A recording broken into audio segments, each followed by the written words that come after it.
वाला, दीवार पर लेखन करने वाला व्यक्ति अगर किसी पार्टी में अध्यक्ष बन सकता है तो वो भारतीय जनता पार्टी है कि जो हमारे यशस्वी अध्यक्ष अमित शाह जी, जो कि देश के गृह मंत्री भी हैं, वो बूथ स्तर के कार्यकर्ता से उन्होंने अपना यात्रा प्रारंभ करी थी भारतीय जनता पार्टी की सेवा करने की। और आज भी जब हम देखते हैं कि एक पेज के प्रभारी हैं वो, जैसे भारतीय जनता पार्टी की पद्धति में पेज प्रभारी होते हैं, तो पेज प्रभारी वो किस पेज के प्रभारी हैं और कितने मतदाताओं से संपर्क करना, ये भी उनके पास में जानकारी है। और वो भी एक कार्यकर्ता के तौर पर काम करते हैं, जैसे आप और हम कार्यकर्ता यहाँ पर काम करते हैं। भारतीय जनता पार्टी ने कभी सत्ता का लालच नहीं किया। भारतीय जनता पार्टी को उन लोगों ने स्थापित किया जिन्होंने सिद्धांतों के लिए सत्ता को हमेशा ठोकर मारी, अपने सिद्धांतों से कभी समझौता नहीं किया। आज 1951 की बात करते हैं कि भारतीय जनता पार्टी जनसंघ की स्थापना हुई थी, दीपक चाप चुनाव चिन्ह होता था, तो उसकी स्थापना करने वाले कौन व्यक्ति थे? डॉक्टर श्यामा प्रसाद मुखर्जी, जिन्होंने बंग भंग आंदोलन किया, पंजाब का विभाजन करवाया और भारत को एक बड़ा राष्ट्र बनाया। उसमें उनकी बहुत बड़ी भूमिका रही। कश्मीर में जो द्विराष्ट्रवाद का सिद्धांत था कि कश्मीर के प्रधानमंत्री वजीर आजम अलग होगा, भारत का प्रधानमंत्री अलग होगा, एक देश में दो निशान, दो विधान दो प्रधान नहीं चलेगा, जहां पर परमिट राज होता था कश्मीर का, उसके लिए बलिदान करने वाले ऐसे महापुरुष डॉक्टर श्यामा प्रसाद मुखर्जी भारत सरकार में उद्योग मंत्री थे। और जब लियाकत का समझौता हुआ, लियाकत अली जो पाकिस्तान के प्रधानमंत्री थे, उनके साथ जब समझौता पंडित नेहरू का हुआ, तो वहां पर रहने वाले अल्पसंख्यकों के बारे में और भारत में रहने वाले अल्पसंख्यकों के बारे में जब निरंतर चर्चा होती थी, तो उस समय भारत ने इस बात की गारंटी ली थी कि भारत में जो अल्पसंख्यक हैं, जो मुस्लिम बाहुल्य के भाई बंधु हैं, उनको समाज में, देश में बराबर का अधिकार मिलेगा और उनका सम्मान होगा और कानून से भी उनको दूसरे दर्जे का नागरिक कभी नहीं समझा जाएगा, उनको बराबर का दर्जा मिलेगा। और भारत ने उसको अमल किया। लेकिन लियाकत ने ऐसा कोई समझौता नहीं किया जो पाकिस्तान में रहने वाले अल्पसंख्यक हैं, चाहे वो हिंदू हों, चाहे वो जैन हों, बौद्ध हों, सिख हों, ईसाई हों, उनकी सुरक्षा की कोई व्यवस्था नहीं करी। इस आधार पर अगर सत्ता को ठोकर मारने वाले पहले व्यक्ति थे तो हमारे डॉक्टर श्यामा प्रसाद मुखर्जी थे, जिन्होंने उद्योग मंत्री का पद त्याग करके जनसंघ की स्थापना करने का मार्ग प्रशस्त किया। हमारे परम पूज्य गुरु जी द्वितीय सरसंघचालक जो रहे माधवराव सदाशिवराव गोलवलकर जी, उनके पास गए, उन्होंने आग्रह किया कि ये सारी व्यवस्थाएं, राजनीतिक रूप से संघ ही पूरे देश के बारे में सोच सकता है, तो क्यों ना संघ को ही आगे बढ़ाया जाए राजनीतिक क्षेत्र में। परम पूज्य गुरु जी बहुत दूरदर्शी थे। उन्होंने कहा संघ किसी प्रकार की राजनीतिक गतिविधि में भाग नहीं लेता, ये एक सांस्कृतिक संगठन है। और उस आधार पर उन्होंने कहा कि एक आप राजनीतिक दल खड़ा करिए जिसको हम स्थापित करने के लिए संघ से प्रचारक देंगे, संघ से स्वयंसेवक देंगे, जो कि इस पार्टी को खड़ा करेंगे और एक राजनीतिक आंदोलन देश में खड़ा होगा, जो देश की एकता, अखंडता और भारत भूमि के गौरव को स्थापित करने के लिए, भारत माता को गौरव स्थापित करने का काम करेगा। तो उस समय सुंदर सिंह भंडारी, अटल बिहारी वाजपेयी, पंडित दीनदयाल उपाध्याय, बलराज मधोक, ऐसे तमाम लोगों के साथ में मिलकर के 11 लोगों ने इस संगठन की स्थापना करी अक्टूबर 1951 में। उस समय चुनाव हुए तो मात्र 3 सीटें मिली, लेकिन उसके बावजूद भी 35 सांसदों का समर्थन लेकर के डॉक्टर श्यामा प्रसाद मुखर्जी प्रतिपक्ष के नेता बने और भारत की एकता और अखंडता के लिए उन्होंने अपने प्राणों की बलि दे दी। ये हर कोई जानता है, भारतीय जनता पार्टी का एक एक कार्यकर्ता जानता है, उस पर विस्तार से नहीं जा रहा। आपने देखा कि उसके बाद जो पूरे देश की व्यवस्था थी उसको मजबूत करने का काम विपक्ष ने किया है, तो श्यामा प्रसाद मुखर्जी जी के नेतृत्व में हुआ। और आगे चल करके कभी 14 सीटें, फिर धीरे धीरे करके जनसंघ का जनाधार बढ़ता गया। उस समय तो अटल जी तो 3 स्थानों से चुनाव लड़े थे, क्योंकि प्रत्याशी नहीं मिलते थे। दीपक साहब का वोट बैंक बढ़ाना था, जनसंघ का वोट बैंक बढ़ाना था। बलरामपुर से चुनाव जीते थे, लखनऊ से भी चुनाव लड़े थे। ऐसे 3 जगहों से चुनाव लड़ने के बाद अटल जी बलरामपुर से सांसद बने और उन्होंने संसद में एक गरिमा स्थापित करी पार्टी की और बहुत बड़ा देश के लिए, अखंडता के लिए, एकता के लिए और स्वदेशी के लिए काम किया। भारत में पूरी तरह से सोवियत संघ का मॉडल लागू किया जा रहा था। शिक्षा व्यवस्था ध्वस्त थी, विदेशी चीजों का ही कार्य चल रहा था, क्योंकि नेहरू जी कहा करते थे कि अंग्रेज तो चले गए लेकिन मैं आखिरी अंग्रेज मैं ही रहूंगा इस देश का।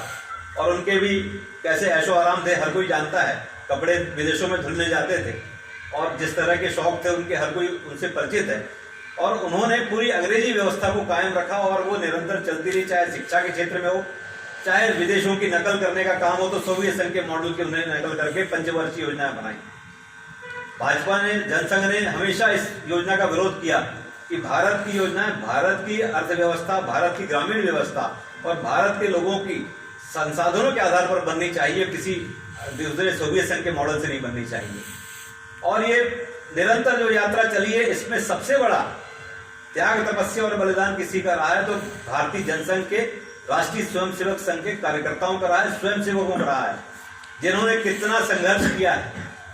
पंडित दीनदयाल उपाध्याय जी ने पूरे देश में भ्रमण किए, भारतीय जनसंघ के महामंत्री रहे, वो बाद में अध्यक्ष बने, लेकिन एकात्म मानववाद का चिंतन अगर किसी ने दिया है तो पंडित दीनदयाल उपाध्याय जी ने दिया और भारतीय जनसंघ ने दिया कि पंक्ति के अंतिम व्यक्ति का उदय हो।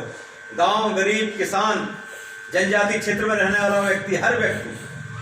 और आज जितनी भी काम मध्य प्रदेश की सरकार ने किया है या शिवराज सिंह चौहान जी की सरकार ने किया है, तो वो गरीबों के कल्याण पर सारा काम किया है। आज प्रधानमंत्री सम्मान निधि के माध्यम से 10,000 रुपए अगर मध्य प्रदेश के किसानों के खातों में आ रहा है, तो उसकी सोच नरेंद्र मोदी जी ने दी कि 6,000 रुपए हम 2-2 करके 3 बार डालेंगे। और कल भी आपने देखा कि 18,000 करोड़ रुपए पूरा यहाँ के किसानों के खातों में आया, पूरे देश भर के किसानों के खातों में आया।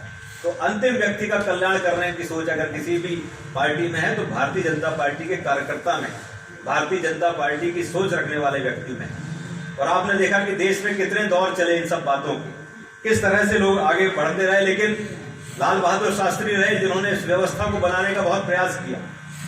और जब पाकिस्तान से लड़ाई हुई तो उन्होंने पूरे देश को आह्वान किया कि एक अन्न की कमी थी देश में, अमेरिका से अनाज आता था और वो अनाज जो है बिल्कुल लाल गेहूं जो जानवर खाते हैं, वो गेहूं भारत के लिए भेजा जाता था।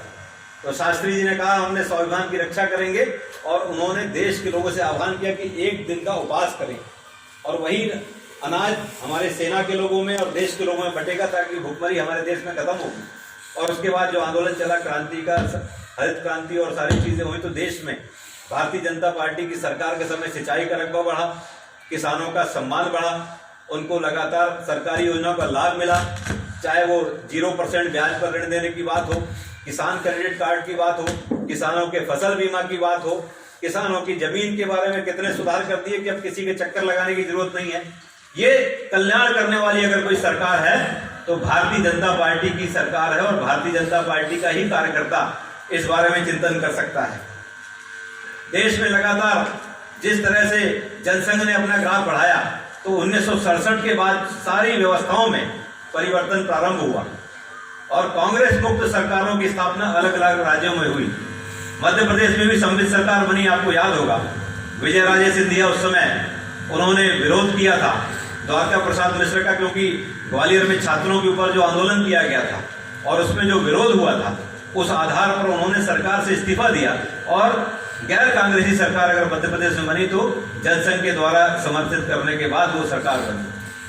क्योंकि भारतीय जनसंघ का कार्यकर्ता, राष्ट्रीय स्वयंसेवक संघ का कार्यकर्ता ने कभी सत्ता का मुंह नहीं देखा। आपको याद होगा कि 1975 में इमरजेंसी लगाई, इंदिरा गांधी ने चुनाव जीत लिए, लेकिन हाई कोर्ट ने उनके चुनाव को अवैध घोषित कर दिया और सुप्रीम कोर्ट ने भी उनके चुनाव को अवैध घोषित कर दिया। तो उन्होंने घबरा करके देश में इमरजेंसी लगाई ताकि उनके हाथ से सत्ता न चली जाए। सारे कार्यकर्ताओं को जेल में बंद किया गया। हमारे आपके परिवारों के लोग भी बहुत से ऐसे हैं जो जेल में गए, 19 महीने जेल में रहे और जो अत्याचार आपातकाल लगा करके किए वो कांग्रेस ने किए। और कांग्रेस हमेशा सत्ता बचाने के लिए कोई भी जोड़ तोड़ साधन का उपयोग करने वाली पार्टी है, ये हर कोई जानता है।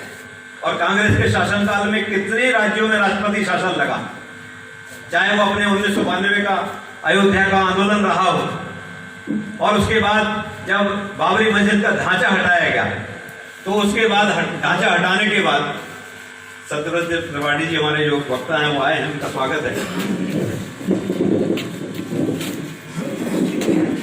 बैठ जाइए। उसके बाद आपने देखा कि इमरजेंसी में कितना अत्याचार हमारे परिवारों के ऊपर हुआ, हमारे लोगों के परिवार के ऊपर हुआ। कितने लोगों ने जेल की सजा काटी है, परिवार किस तरह चले हैं, कैसे लोगों ने एक दूसरे की मदद करी है, इस भावना से काम करने का काम किया। लेकिन भारतीय जनता पार्टी का जनसंघ का कार्यकर्ता कभी नहीं झुका, अपने सिद्धांतों से कभी समझौता नहीं किया। संपूर्ण क्रांति का आंदोलन हुआ जयप्रकाश नारायण जी के नेतृत्व में, और उस आंदोलन में आपने देखा कि भारतीय जनसंघ के लोगों ने भी बढ़ चढ़ करके हिस्सा लिया, क्योंकि देश की बात थी, देश की सामाजिक सुरक्षा की बात थी, देश की आजादी की बात थी, देश के लोगों की अभिव्यक्ति की आजादी की बात थी। उस बात का आंदोलन छात्रों ने किया, विद्यार्थी परिषद से लेकर के जनसंघ ने भी उसमें बढ़ चढ़ करके हिस्सा लिया, और उसकी परिणति यह हुई कि जब पूरे देश भर में एक ऐसा वातावरण बना, तो घबराहट में जब आपातकाल लगाई गई तो एक भी विपक्षी दल के नेता को नहीं छोड़ा गया, उनके